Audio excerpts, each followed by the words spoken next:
예레미야 20장 말씀을 보시면 임멜의 아들 제사장 바스훌이라는 사람이 나옵니다.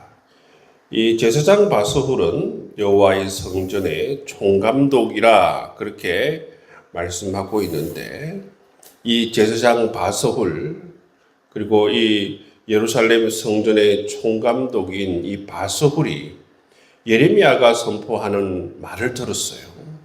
말을 듣고 어떤 조치를 취했냐 하면, 2절 말씀에 보시면 이 바스훌이 이 소식을 듣고 이 선지자 예레미야를 때리고, 그리고 어떻게 하느냐 하면 이 성전에 있는 이곳에 가두어서, 우리 사극에 보시면 알겠지만 이 목에 칼을 채운다고 하지 않습니까? 그 목에 칼을 채워서 그렇게 성전에 있는 감옥 같은 데 가두어 두었다는 것입니다. 그렇게 하다가 이 바스훌이 다음 날 이 되자 이 예레미야를 다시 풀어줬다, 그렇게 말씀하고 있습니다. 이것을 보면 여러분, 이 바스훌은 제사장으로서, 성전의 총감독으로서 굉장한 권력을 가지고 있는 것을 볼 수가 있어요. 예레미야를 체포하여서 예레미야를 때릴 수도 있고, 예레미야를 감옥에 가둘 수 있고, 예레미야를 또 감옥에서 풀어줄 수 있는 그런 권세가 이 바스훌에게 있는 것을 볼 수가 있습니다.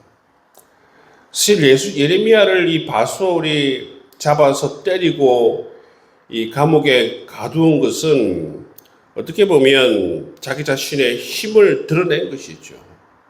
그리고 풀어준 것은 다시는 이런 말을 하지 말라, 선포하지 말라, 그런 의미에서 이 바스훌이 이런 조치를 한 것이라고 볼 수가 있습니다. 그런데 예레미야는 이 바스훌이 원하는 대로 하지 않습니다. 바스훌이 이 예레미야를 풀어주자 이 예레미야는 바로 뭐라고 합니까? 3절 말씀해 보시면 예레미야가 그에게 이르되 여호와께서 내 이름을 바스훌이라 아니하시고 마골 밋사붑이라 하시니라, 그렇게 말씀하고 있습니다. 이걸 마골 밋사붑이라고 하나님께서 말씀하신다. 예레미야가 더 이상 그런 이야기를 하지 말고, 그래서 때리고 가두고 놓아 주었는데 놓이자 말자, 이 바스훌을 향하여서 하나님께서 너 이름을 바스훌이라 하지 않고 마골 밋사붑이라 그렇게 말씀하신다. 그걸 그대로 전하는 모습을 볼 수가 있습니다. 이 마골 밋사붑이라는 뜻은 뭐냐 하면 사방의 두려움이라는 말씀이에요. 그것은 뭐냐면 바로 사방에서 이 유다에게 두려움이 임할 것이다, 그런 말씀을 하고 있는 것이죠. 그래서 구체적으로 어떤 두려움이 임하느냐 하면 4절 마지막에 보시면 그들의 원수들의 칼에 엎드려질 것이다 말씀하시고, 온 유다를 바벨론 왕의 손에 넘길 것이다 말씀하십니다. 5절 말씀에 보면 이 성읍의 모든 부와 그 모든 소득과 그 모든 귀중품과 유다 왕들의 모든 보물을 원수들의 손에 넘길 것이다. 6절 말씀에 보면 바스훌과 내 집에 사는 모든 사람들이 포로로 잡혀가게 되고 거기서 죽어 묻힐 것이다. 뿐만 아니라 너와 너의 거짓 예언을 들은 내 모든 친구들도 그러한 신세가 될 것이다. 여러분, 제사장 바스훌, 그 당시 예루살렘 성전의 제사장 바스훌, 예루살렘 성전의 이 총감독인 바스훌은 하나님의 말씀, 이 참 예언과 거짓 예언을 전혀 구별을 하지 못하고 있는 상황을 우리가 볼 수가 있어요. 그리고 또 어떻게 합니까? 오히려 거짓 예언자를 두둔하고 참 예언자인 이 예레미야를 자기 자신의 권세로 핍박하고 박해하는 모습을 볼 수가 있어요. 힘은 강하지만 이처럼 하나님의 말씀을 분별하지 못하는 그런 모습을 가지고 있다는 것입니다. 그런 이 바스훌에게 예레미야는 지속적으로 하나님의 예언의 말씀을 선포하고 있어요. 두려움 없이 하나님 예언의 말씀을 선포하고 있다는 것입니다. 이 바스훌의 모습을 보면 참 안타깝습니다. 너무나도 안타까워요. 예루살렘 성전의 제사장임에도 불구하고 예루살렘 성전의 총감독으로서 막강한 그러한 권세를 가지고 막강한 역할이 주어졌음에도 불구하고 오히려 그는 지혜가 없어 하나님의 말씀이 무엇인지, 진리의 말씀이 무엇인지 구분하지 못하는 그런 상황에서 오히려 참 예언자인 이 예레미야를 핍박하고 있는 모습을 볼 수가 있어요. 이것이 바로 이 유다가 망하기 직전에 예루살렘 성전의 제사장들의 모습이었습니다. 전혀 하나님의 말씀을 구별하지 못하고 깨닫지 못하는 바스훌의 모습을 우리에게 말씀해 주고 있습니다. 여러분, 이 말씀을 통해서 우리에게 하나님께서 하시는 말씀이 무엇입니까? 정말 우리가 이 시대 가운데에서 정말 하나님께서 성경을 통해서 우리에게 들려주시는 진리의 말씀, 그 진리의 말씀을 우리가 온전히 듣길 원하십니다. 뿐만 아니라 그 진리의 말씀을 통해서 우리가 온전히 하나님의 지혜를 받아서 이 말씀을, 하나님의 뜻을 깨닫고 분별하길 원하시는 모습을 볼 수가 있어요. 성경을 모르면, 여러분, 하나님의 진리의 말씀을 모르면 참과 거짓을 분별할 수 있는 능력이 없습니다. 거짓 예언자들이 말하고 이단자들이 말할 때에 여러분 전혀 구분할 수 없는, 여러분 그러한 지혜가 없는 모습을 볼 수가 있지 않습니까? 얼마나 많은 사람들이 하나님 말씀을 구분하지 못하고 분별하지 못하여서 이단으로 많이 넘어갑니까? 이단이 넘어가서도 여러분 그것이 잘못되었음을 전혀 알지 못하고 그것을 두둔하는 모습을 우리가 볼 수가 있지 않습니까? 여러분, 우리가 진리의 말씀을 잘 깨달을 수 있도록 우리가 기도해야 될 줄 믿습니다. 하나님께서 은총을 더하여 주셔서 정말 우리 가운데에 거짓 예언이 무엇인지, 참 예언이 무엇인지 확실히 분별할 수 있는 지혜를 하나님께서 더해달라고 기도할 수 있는 여러분 될 수 있기를 주님의 이름으로 축복합니다.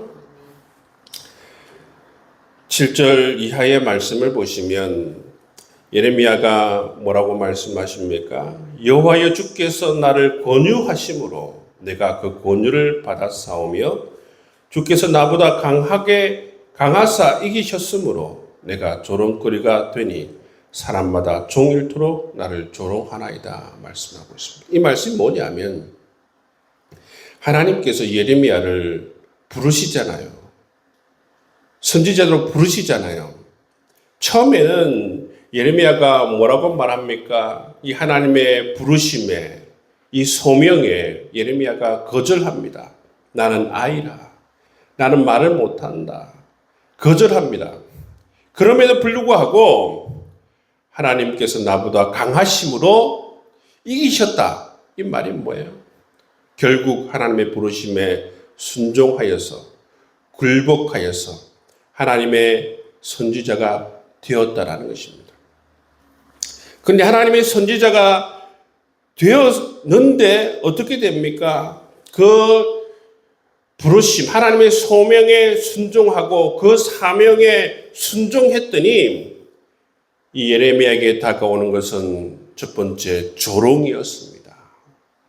사람들이 종일토록 나를 조롱하나이다. 두 번째는 뭡니까? 두 번째 8절 말씀에 보시면 내가 종일토록 치욕과 모욕거리가 되었습니다.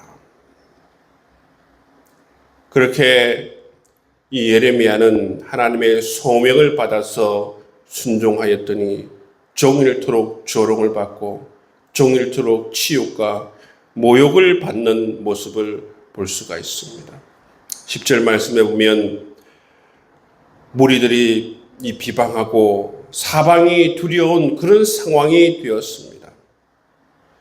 10절 말씀에 보면 내 친한부터 다 내가 실족하기를 기다린다. 친한벗이라고 하는 것은 이 친구들 아닙니까? 이 친구들이 이 어려운 상황 가운데에서 위로는 해주지 못하고 오히려 이 친구들이 정말 친한 친구들이 의지할 만한 이 친구들이 이런 상황 가운데에서 자기 자신에게 저주를 퍼붓는 이런 상황이 되어버렸다는 것입니다. 어떻게 했을 때요? 하나님의 부르심에 순종하고 사명의 길, 그 진리의 길을 걸어가면서 하나님의 말씀을 올곧게 선포할 때에 이런 조롱과 비방과 이런 저주가 이 예레미야에게 퍼부어지는 것을 볼 수가 있어요. 예레미야는 정말 힘들었습니다.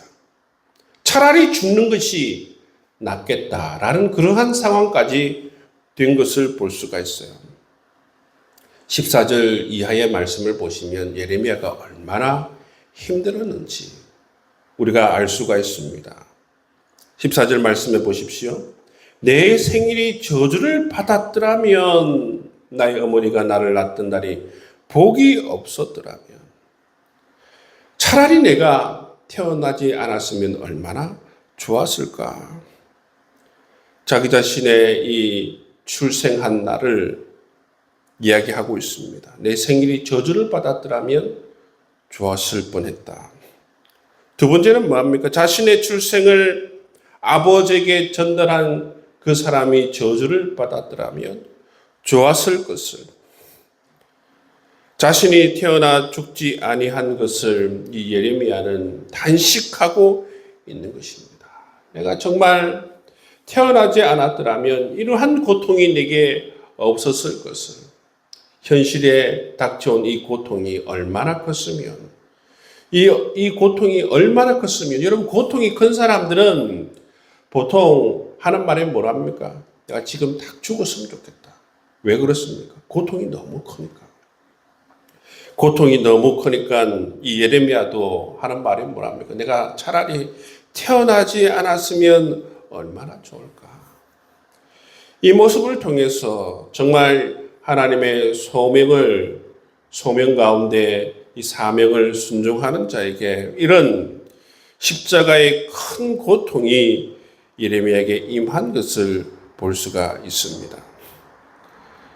이러한 상황 가운데에서 예레미야는 그래도 하나님을 붙들고 진리의 말씀을 붙들고 하여서 영적 승리를 거두는 방향으로 나아가는 모습을 볼 수가 있습니다. 여러분, 이러한 정말 죽음보다도 더 큰 고통 가운데서 어떻게 영적으로 승리할 수 있는가? 예레미야가 우리에게 보여주신 말씀이 있습니다. 11절 말씀에 보면 그러하오나 여호와는 두려운 용사 같으시며 나와 함께 하심으로 나를 박해하는 자들이 넘어지고 이기지 못할 것이오며 이야기하고 있습니다. 예레미야가 영적으로 승리할 수 있었던 첫 번째 비결은 뭡니까? 하나님께서 나와 함께 하신다. 하나님은 두려운 용사셔서 나를 박해하는 자들이 절대로 그를 이기지 못할 것이다. 그건 뭡니까? 하나님께서 끝내 승리하실 것이다 라는 것을 확실히 알고 있는 예레미야의 모습을 볼 수가 있습니다. 그리고 예레미야가 이 가운데에서 영적으로 승리할 수 있는 비결은 뭐냐 하면 12절, 13절 말씀해 보시면 의인을 시험하사 그 배부와 심장을 보시는 만군의 여호와여 나의 사정을 주께 아뢰어싸운 점 뭡니까? 이런 고통, 정말 죽음보다 더 심각한 고통 가운데에서 예레미야가 한 게 뭡니까? 두 번째는 자기 사정을 다 하나님께 아뢰었다는 것입니다. 하나님께 이 모든 것을 다 아뢰는 모습을 볼 수가 있어요. 여러분, 이런 고통, 죽음보다 더 큰 고통이 다가올 때에 우리가 승리할 수 있는 비결은 예레미야처럼 자기 자신에게 임한 이 모든 고통, 이 모든 사정, 이 모든 힘듦들을 하나님께 다 아뢰는 것입니다. 그리고 그 아뢰면서 예레미야가 뭐라고 합니까? 주께서 그들에게 보복하심을 나에게 보이시옵소서. 끝내 하나님께서 이 모든 것을 승리하고 나도 승리할 수 있도록 인도하여 주옵소서. 그렇게 기도하는 모습을 볼 수가 있습니다. 기도하는 가운데에 예레미야가 응답을 받은 것 같아요. 13절 말씀을 보시면 여호와께 노래하라. 너희는 여호와를 찬양하라. 가난한 자의 생명을 행악자의 손에서 구원하셨음이니라. 이렇게 고백하고 있는 예레미야의 모습을 볼 수가 있습니다. 여러분, 이처럼 정말 사명의 길을 걸어가다 보면 이러한 어려움들을 겪을 수 있는데, 이런 어려움 가운데 예레미야가 영적으로 승리할 수 있는 비결은 첫 번째, 하나님께서 나와 함께 하신다는 것을 고백했어요. 두 번째는 뭡니까? 하나님께서 끝내 승리하시리라 이길 것을 확신하였습니다. 세 번째, 이 모든 어려움들을 하나님께 다 아뢰었습니다.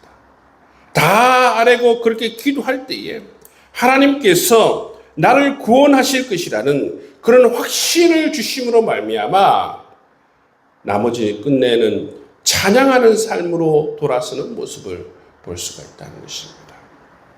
여러분, 이 말씀을 우리가 통하여서 예레미야처럼 어려운 상황 가운데에서 영적으로 승리할 수 있는 이 비결을 붙들고 오직 하나님을 바라보며 하나님께서 나와 함께 하시며 하나님께 모든 고통을 아뢰며 끝내 하나님의 역사 가운데에서 승리하는 삶을 누릴 수 있는 여러분 될 수 있기를 주님의 이름으로 축복합니다.